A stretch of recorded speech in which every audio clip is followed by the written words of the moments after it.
สวัสดีครับวันนี้ผมจะพามาซ่อมเตารีดของยี่ห้อฟินดิบนะครับอาการเสียที่แจ้งนะครับลูกค้าแจ้งว่าไอ้น้ำไม่ออกนะครับเครื่องเปิดติดปกติทุกอย่างนะครับเดี๋ยวพาเทสเครื่องดูก่อนครับเสียบปลั๊กครับเปิดเครื่องครับ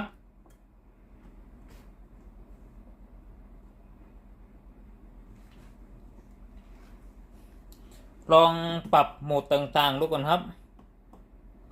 สามารถปรับในส่วนของโหมดการทำงานของไอ้น้ำได้ปกตินะครับฝั่งนี้เป็นฮีตเตอร์หน้าเตานะครับลองซ้ายมืออังหน้าเตาดูก่อนนะครับว่าร้อนหรือเปล่าฮีตเตอร์หน้าเตาร้อนนะครับ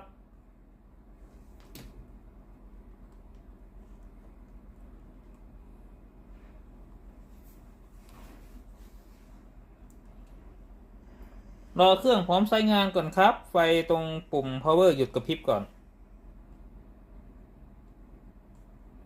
เครื่องพร้อมใช้งานนะครับลองกดปุ่มจ่ายน้ำดูมีเสียงปั๊มน้ำทำงานนะครับ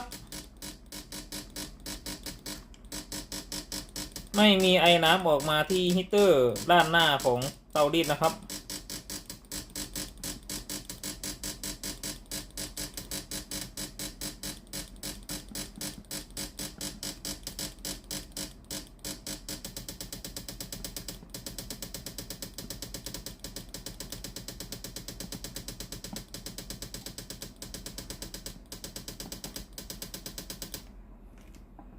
อาการเสียตามที่แจ้งนะครับไอน้ำไม่ออกรอให้เครื่องเย็นก่อนนะครับประมาณ2-3ชั่วโมงเดี๋ยวผมพาแกะเข้าไปด้านในของตัวเครื่องนะครับเพื่อหาสาเหตุว่าอาการไอน้ำไม่ออกเกิดจากสาเหตุอะไรนะครับขั้นตอนแกะเครื่องถอดน็อตสกรูใต้ฐานเครื่องออกให้หมดครับ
นำโครงฐานเครื่องออกครับ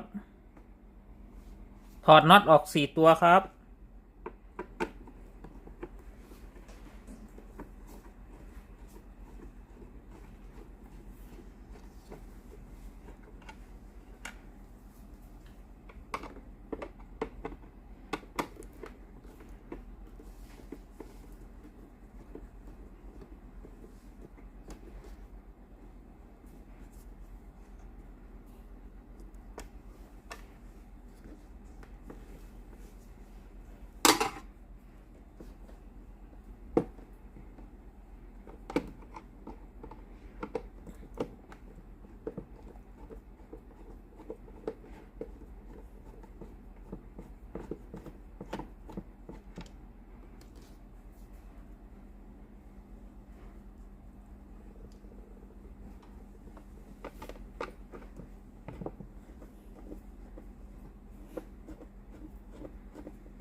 ถอดในส่วนของบอร์ดไดฮีตเตอร์ออกมา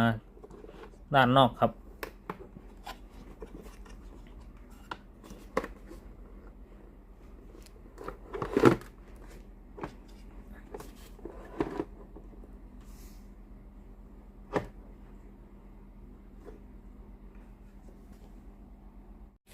หลังจากที่เราแกะเข้ามาด้านในของตัวเครื่องนะครับเดี๋ยวเรามาดูตำแหน่งอะไรต่างๆภายในตัวเครื่องนะครับ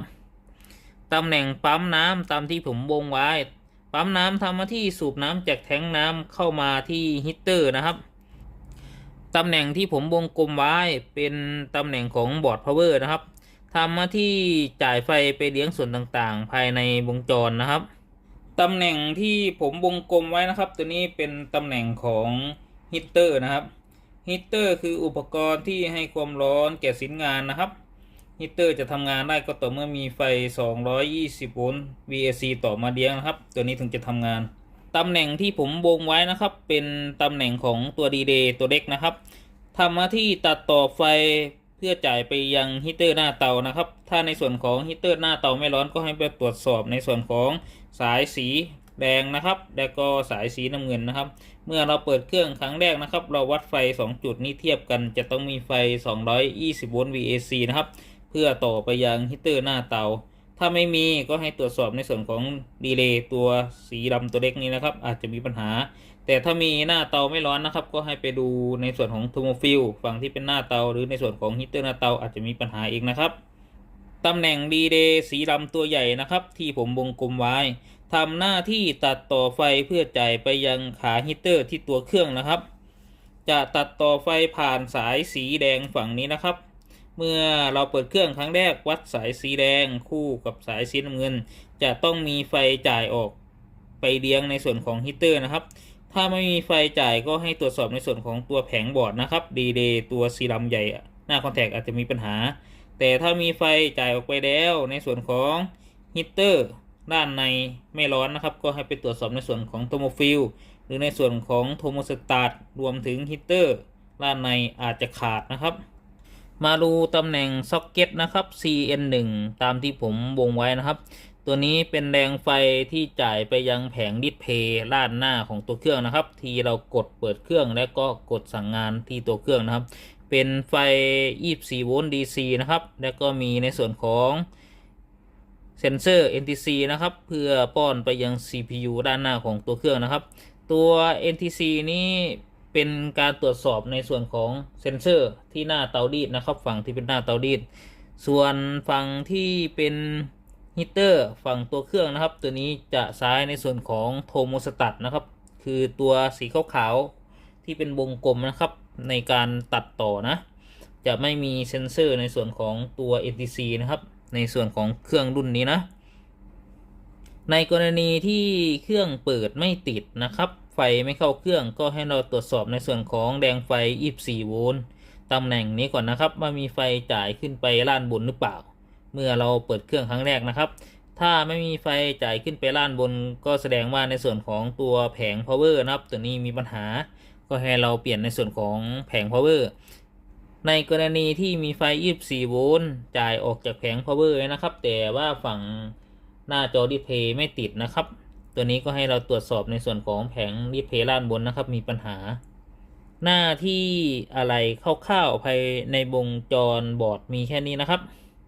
หลังจากที่เรารู้เรื่องอะไรคร่าวๆไว้นะครับภายในวงจรว่าแต่ละตำแหน่งทำหน้าที่อะไรกันบ้างนะครับผมจะพามาซ่อมอาการไอน้ำไม่ออกนะครับมีเสียงปั๊มน้ำทำงานก่อนอื่นเลยเราก็มาดูในส่วนของปั๊มน้ำนะครับก็คือตำแหน่งที่ผมวงไว้นะครับปั๊มน้ำก็จะสูบน้ำจากแทงน้ำนะครับผ่านทางสายท่อยางนะครับแล้วออกมาฝั่งนี้นะครับแล้วก็เข้ามายังข้อต่อนะครับส่วนหนึ่งก็จะต่อไปยังน้ำย้อนกลับเพื่อเข้าไปยังแทงน้ำนะครับอีกส่วนหนึ่งก็จะต่อเข้ามาในส่วนของฮีตเตอร์นะครับก็คือตำแหน่งนี้นะครับผ่านในส่วนของฮีตเตอร์นะครับด้านในก็จะออกมายังสายสีดำฝั่งนี้นะครับเพื่อต่อไปยังฮีตเตอร์หน้าเตานะครับผมจะพามาเทสปั๊มน้ำนะครับว่าปั๊มน้ำสามารถสูบน้ำได้หรือเปล่าถอดในส่วนของข้อต่อก่อนครับ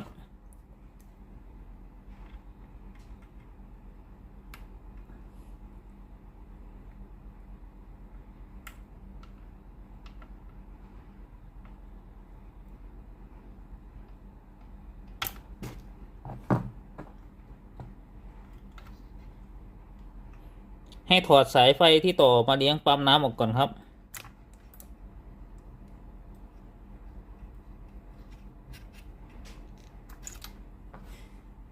ให้นำสายไฟจากภายนอกนะครับมาต่อแทนในกรณีที่ไม่มีสายไฟจากด้านนอกนะครับให้ถอดเอาในส่วนของสายไฟที่ต่อมายังบอร์ดนะครับ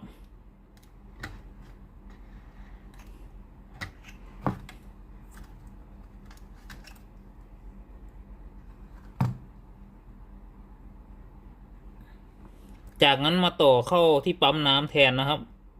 ขั้วไหนก็ได้นะครับ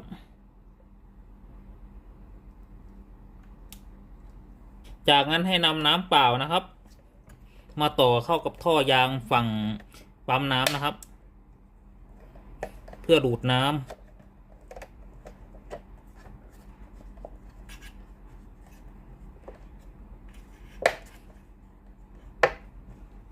หลังจากนั้นเสียบปลั๊กไฟครับจะได้ยินเสียงปั๊มน้ำทำงานนะครับฝั่งที่เป็นน้ำออกฝั่งนี้นะครับจะไม่มีน้ำออกมาเลยครับ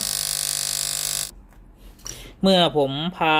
เทสระบบปั๊มน้ำนะครับตัวนี้ปั๊มน้ำไม่สามารถดูดน้ำได้นะครับก็แสดงว่าในส่วนของปั๊มน้ำตัวนี้นะครับมีปัญหานะในกรณีที่เราตรวจสอบไว้นะครับในส่วนของปั๊มน้ำมีปัญหาก่อนที่เราจะซื้อในส่วนของปั๊มน้ำมาเปลี่ยนนะครับก็ให้เรามาเป่าสายท่อยางฝั่งนี้ก่อนนะครับว่าในส่วนของฮีเตอร์ตันหรือเปล่าหรือในส่วนของหน้าเตาฝั่งนี้ตันหรือเปล่านะครับเมื่อเป่าในส่วนของท่อยางฝั่งนี้นะครับจะต้องมีลมออกในส่วนของฮีเตอร์หน้าเตาฝั่งนี้นะครับเดี๋ยวผมจะลองเป่าดูนะครับว่ามีลมออกหรือเปล่า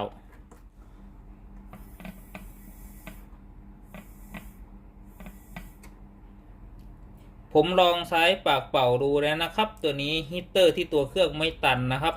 แล้วก็ฮีเตอร์ที่หน้าเตาไม่ตันนะครับแสดงว่าในส่วนของปั๊มน้ำเสียอย่างเดียวนะครับไม่สามารถสูบน้ำได้นะครับ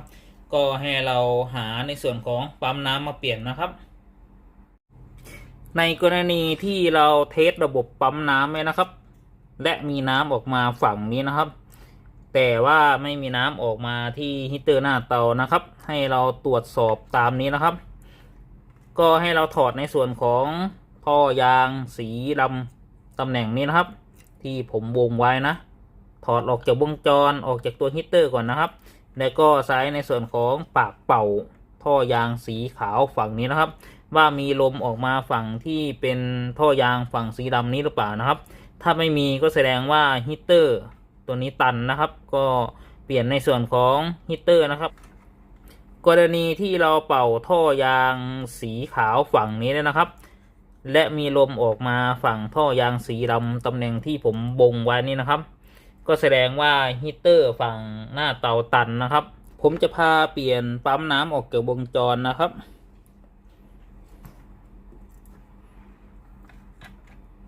ถอดตัวล็อกสายออกก่อนครับถอดในส่วนของท่อยางออกก่อนครับ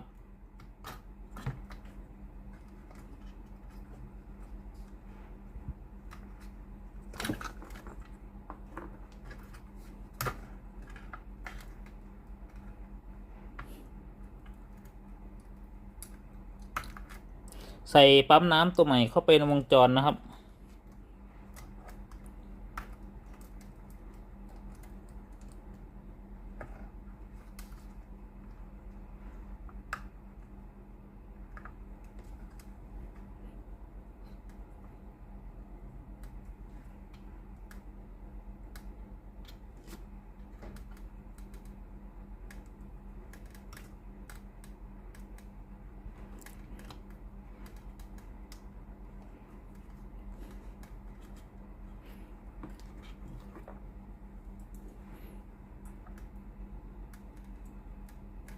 ล็อกท่อยางครับ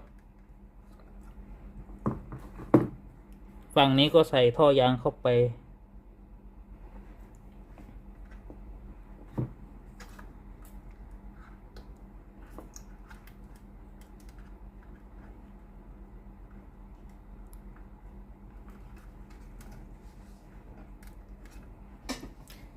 หลังจากที่เปลี่ยนปั๊มน้ำใหม่เข้าไปในวงจรเนี่ยนะครับเดี๋ยวผมพามาเทสปั๊มน้ำใหม่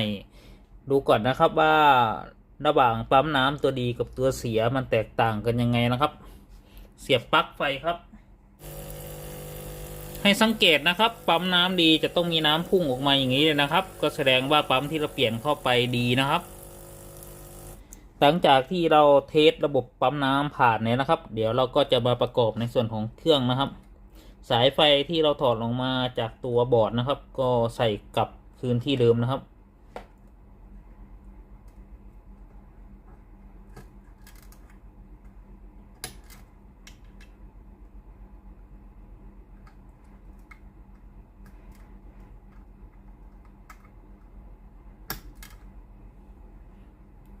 ต่อสายไฟที่มาเลี้ยงปั๊มน้ำนะครับต่อให้ถูกขั้วนะครับถ้าไม่ถูกขั้วปั๊มน้ำจะไม่ทำงานนะครับไม่ได้ยินเสียงปั๊มน้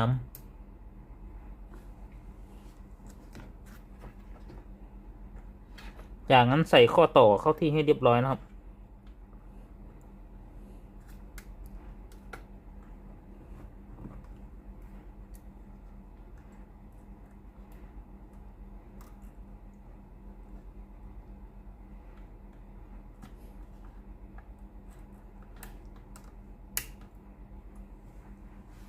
ขั้นตอนประกอบเครื่องครับเสียบสายแพรก่อนครับ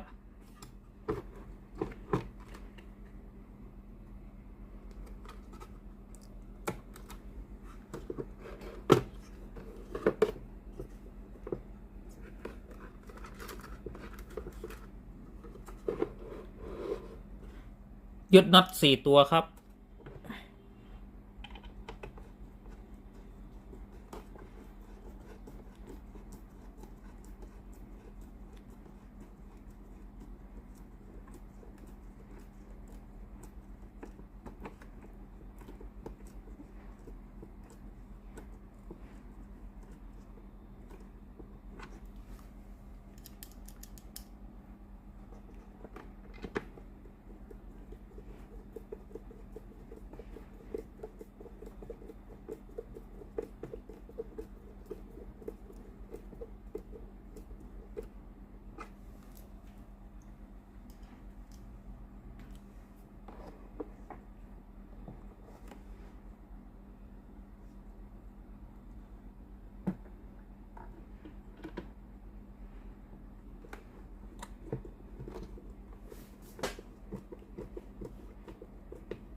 จากนั้นประกอบโครงฐานเครื่องครับ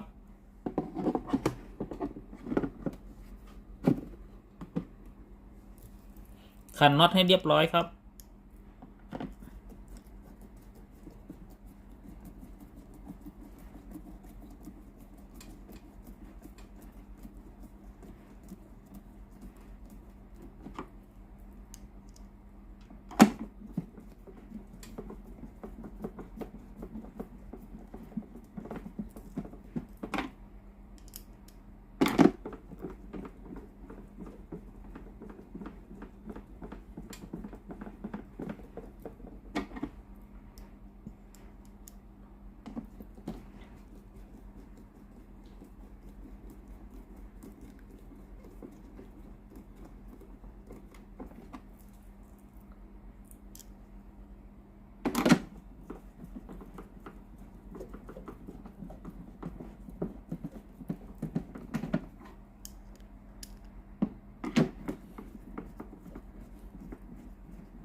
หลังจากที่ประกอบเครื่องเสร็จเรียบร้อยนะครับเดี๋ยวลองเครื่องดูอีกรอบหนึ่ง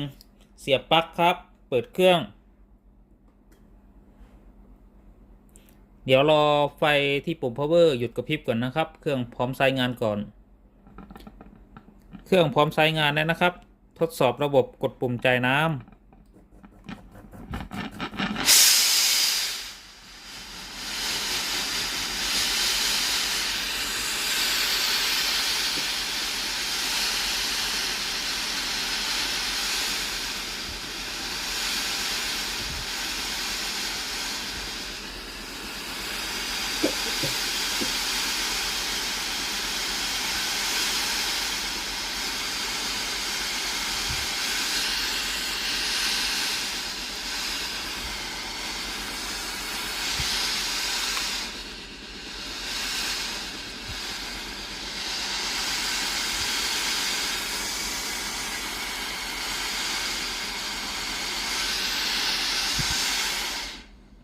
ไอน้ำออกปกติแล้วนะครับสรุปอาการเสียของเตารีดยี่ห้อฟินดิบอาการไอน้ำไม่ออกเครื่องเปิดติดปกติทุกอย่างตัวนี้มีอะไรเสียคือปั๊มน้ำนะครับขอบคุณครับที่รับชมคลิปวิดีโอครับขอบคุณครับเจอกันใหม่คลิปหน้าครับสวัสดีครับ